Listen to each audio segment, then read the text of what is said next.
बच्चों, कैसे हैं आप लोग। आज हम लोग बात करेंगे बहुत ही इंटरेस्टिंग फिनोमेना, फिजिक्स का एक प्रिंसिपल है। कौन सा है? Conservation of momentum. ये हमारे पास क्या है? गन दिख रहा है? Yes sir. असली नहीं है भाई, है ना। चलिए, लेकिन काम वही करेगा, वैसे ही काम करने वाला है ना। वहां पे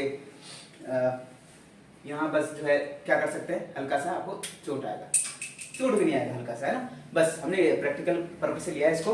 तो आगे बढ़ते हैं। तो अब हम लोग बात करेंगे कंजर्वेशन ऑफ मोमेंटम। मतलब जो मोमेंटम क्या होता है सबसे पहले जानते हैं। मोमेंटम कुछ भी नहीं है, it is the product of mass and velocity. इसी का भी, जैसे मैं ये बात करूं, ये मैंने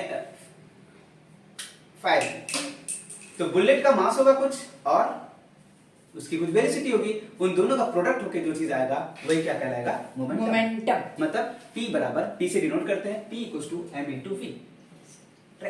अब हम बात करेंगे एग्जाम्पल लेके इस गन का। क्या है हमारे पास? ये हमारे पास है गन है, टॉय वाला। इसके पास ये देख रहे हैं, ये बुलेट है और ये गन है।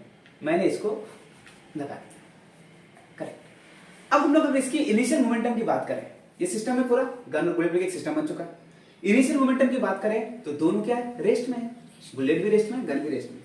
तो पी आई की बात करें, इनिशियल मोमेंटम, तो क्या होगा? m1u1 plus m2u2, correct. तो यहाँ पर दोनों का वेलोसिटी जीरो है, तो ये दोनों पी आई बराबर क्या हो जाएगा? जीरो हो जाएगा, जीरो, राइट। अब यह कहानी में मोड़ आएगा थोड़ा सा।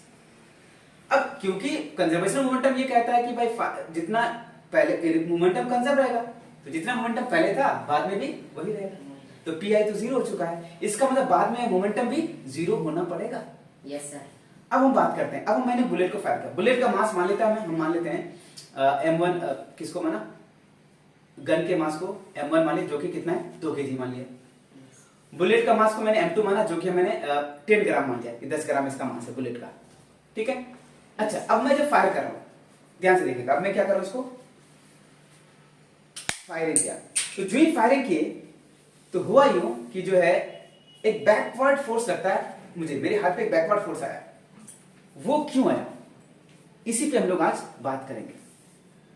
वो इसलिए आया कि जब हम गन को फायर किए तो वो कुछ स्पीड से निकले, मान लेते हैं कि 300 मीटर पर सेकंड से वो बाहर की तरफ निकल गए।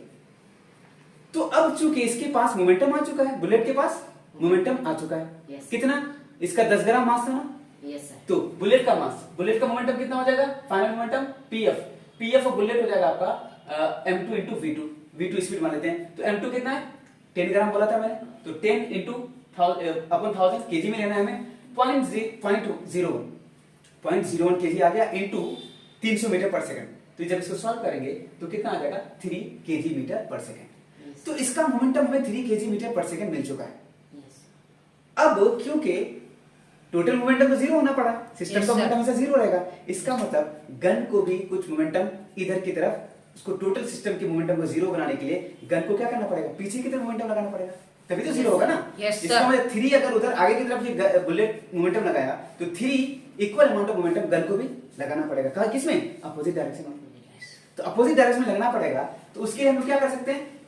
हम गन की वेलोसिटी निकाल सकते हैं कि किस वेलोसिटी से पीछे जाएगा, निकाल सकते हैं ना। तो यहाँ पे हमारा फॉर्मूला है pf बराबर m1v1 प्लस m2v2। तो m1u1 का आ गया हमारा कितना? 3 kg मीटर पर सेकंड प्लस m2v2, मास बुलेट गन का मास कितना है हमारे पास? 2 kg। तो 2 इंटू v2, तो 3 प्लस 2v2 बराबर 0, टोटल मोमेंटम 0 करना है हमें। तो 2v2 बराबर कितना हो जाएगा? उधर -3 हो गया, -3/2 1.5 मीटर पर सेकंड। तो माइनस क्यों आया? माइनस साइन ये बता रहा है कि ये इसकी डायरेक्शन जो होगी अपोजिट डायरेक्शन में होगी।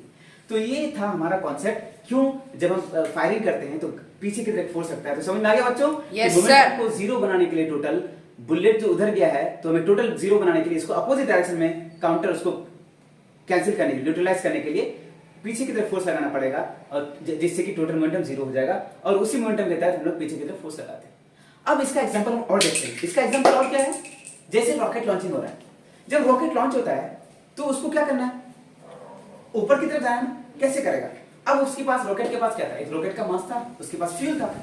तो जो ही फ्यूल एक्टिवेट हुआ, इंजन चालू हुआ, तो क्या होगा? बहुत सारे गैस पीछे की तरफ फोर्स के साथ निकलेंगे, क्योंकि टोटल मोमेंटम जीरो था। अब इधर मोमेंटम मिल रहा है उसको, गैसेस को, तो उसको अपोज कर टोटल जीरो बनाने के लिए क्या होगा? रॉकेट को ऊपर की तरफ फोर्स लगेगा, और ऊपर की तरफ फोर्स लगेगा तो रॉकेट फिर उठने लगेगा। तो यही प्रिंसिपल वर्क होता है हमारा रॉकेट में भी वर्क होता है। और सैटेलाइट जब लॉन्च करते हैं हम लोग तो इन सब में कंजर्वेशन ऑफ मोमेंटम को लगाया जाता है। तो ये था बच्चों आज के लिए हमारा टॉपिक। उम्मीद है आप सबको पसंद आई होगी। Thank you everyone.